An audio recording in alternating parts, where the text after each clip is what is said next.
Hey everyone, this is my 2018 Ford Focus ST. This is going to be a comprehensive overview and review of the Focus ST. I've owned this car for about 6 months, so I know it in and out, and we're going to go over what I do like, don't like, and again, just all around it, show you everything it's got.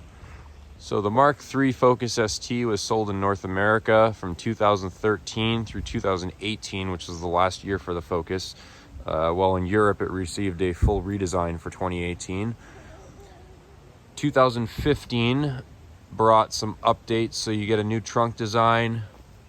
These 18-inch wheels became optional on the higher level STs, as opposed to the ubiquitous snowflake design that everybody associates with the ST. Those were standard. These were, I believe, a $600 option in 2018. In 2015 also brought this reworked front fascia. Mechanically speaking, all Mark III STs are the same. They all have the same 2-liter turbo 4 with 252 horsepower and 270 foot-pounds of torque, and they all come exclusively with a 6-speed manual transmission. Equipment is where you'll see some differentiation. In the US, there were 3 trim levels: ST1, ST2, and ST3. This one is a Canadian ST with the technology package, which is equivalent to the ST3. So you get your leather Recaro seats, heated seats and steering wheel, the 8-inch touchscreen. In 2018, you get Apple CarPlay, of course, sunroof. Comes absolutely fully loaded. As far as performance goes, it takes about 6.2 seconds to do 0 to 100 kilometers an hour.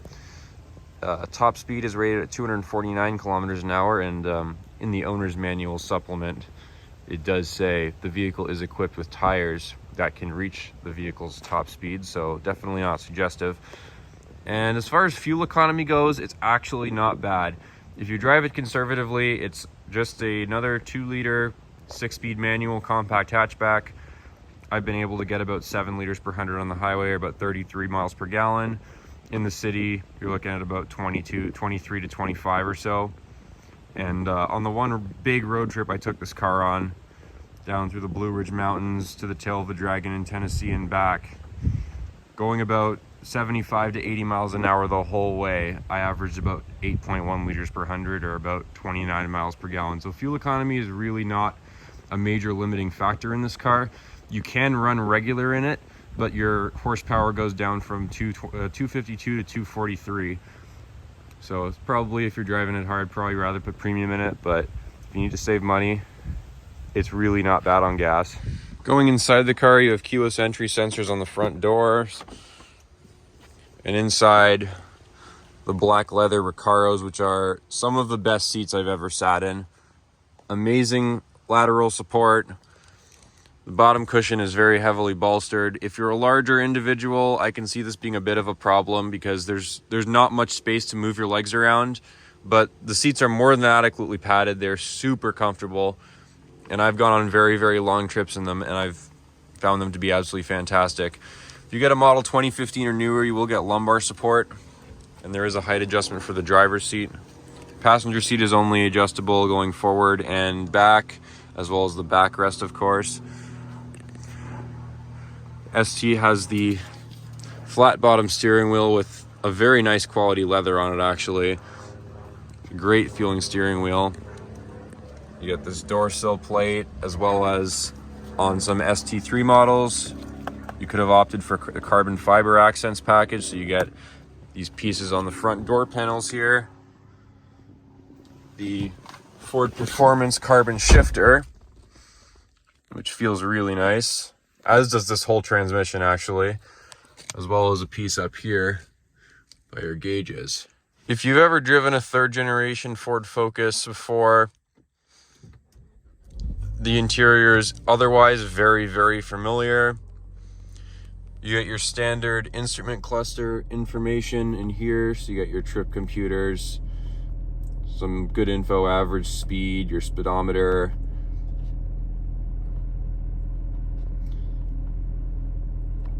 pretty standard things. And then you get your standard 8-inch Ford Sync 3 system. You could have opted for embedded navigation as a standalone option, Not many people got it in the final 2 years because, of course, 2017, 2018, you get standard Apple CarPlay. But otherwise, very standard Ford system, radio, phone settings, nothing in the apps really, and then just standard settings. Message. Channel 16.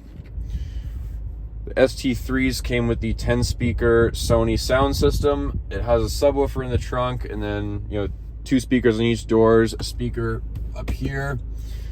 It is a decent system.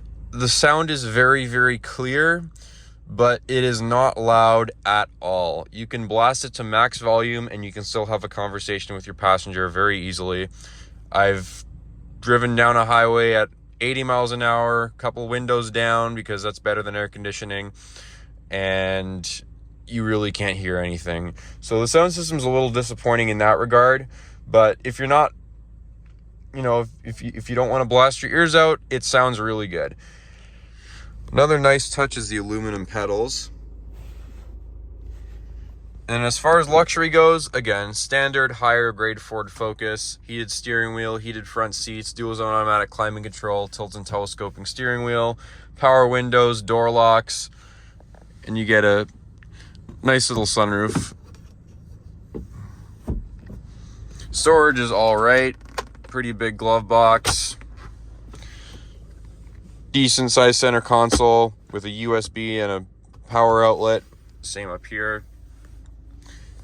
You get a cup holder in each door panel, which is nice. You get one in the back too, and a couple of storage compartments there.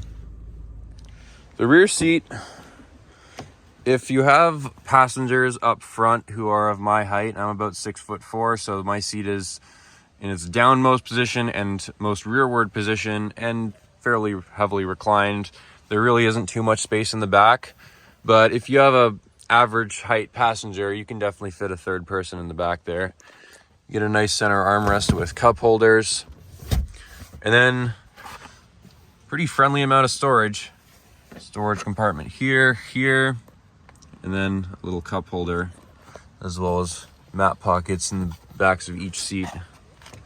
There are your little tweeters and maybe bigger door speakers. As we come around to the trunk, smallish trunk, but you can fold the rear seats and get more space. You get a nice hard cargo cover too. And there's your Sony sub. Underneath here, you get a full-size spare tire and jack.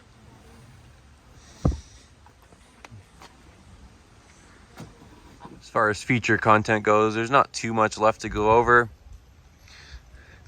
You get HID headlights with adaptive cornering lamps. Turn signals in the mirrors. And as I said, you get your sensors on the front doors to lock them or unlock them.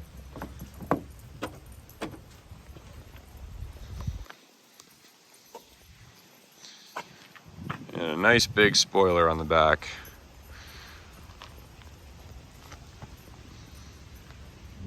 So driving the ST,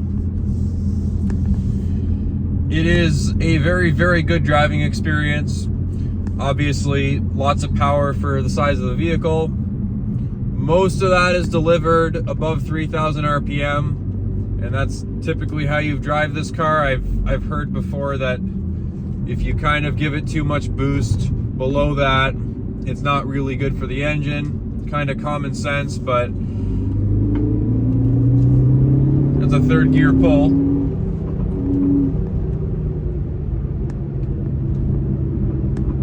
It's got a lot of power. It's more than enough for a vast majority of people. Handling is really where it's at. And if you own one of these, you got to do what I did and take it to the tail of the dragon or go on some great driving road, because handling is what this car is all about. It feels so planted. The steering is so direct and quick. It's weighted enough. I wish it had a little bit more weight to the steering, but it's great. The stock tire size is 235 MK3.5 I suppose you could put wider tires, but it really doesn't need it. It grips and grips and grips. For a front-wheel drive car, it's remarkable. It stays extremely flat in corners. I mean, I wish this Chevy Suburban wasn't in front of me, and I can go a little bit faster than 20 into these nice bends, but oh, come on. But yeah, handling at any speed is fun. It's very confidence inspiring, grip for days, and power whenever you need it.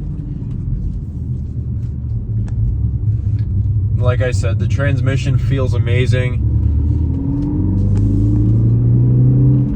Sounds pretty decent too. Now, a small sacrifice that you're naturally going to make is ride quality. I do find it to be a little harsher than Civics, Subaru WRXs, even Volkswagen GTIs. The ride is a little bit stiffer, but it's not punishing by any means. You just feel the road, and if you're buying a car like this, you probably like that.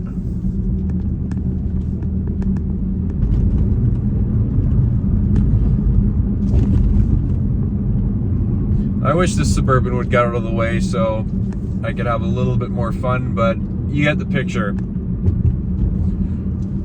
If you want a fast car that can handle well, this will satisfy you for sure. Dirt road, no thanks.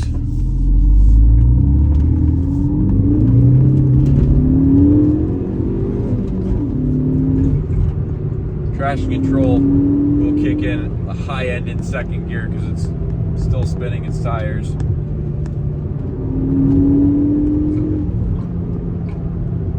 Again. So in summary, what do I like about this car? Almost everything to do with the driving experience. The ride is good enough that it's comfortable for a long-term drive. The seats are amazing. Again, the bottom cushion is very heavily cupped on a long journey. Like if you're driving this 10 plus hours straight, you may get a little bit annoyed because there's not much space to move your legs around, but whatever. Sporty car, I'd rather have this than regular seats. So power, transmission's fantastic, clutch is fantastic, steering is fantastic, very high capabilities for handling in this car.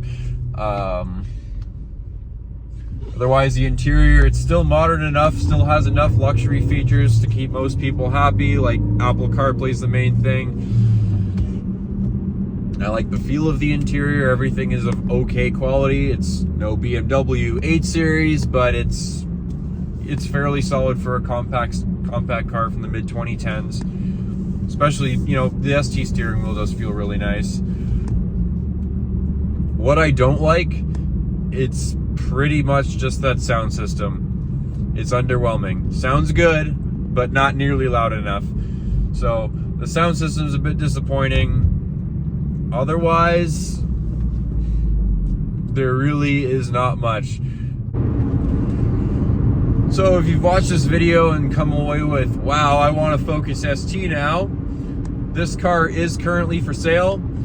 I'm posting this late 2024, it's October, so if you're watching this in November, December 2024, and you're interested, reach out to me on Instagram at AidenCarSpotter. This car will likely be available. If you're watching this in 2025, 2026, the car will be sold. So just putting that out there if you're interested. And thank you very, very much for watching.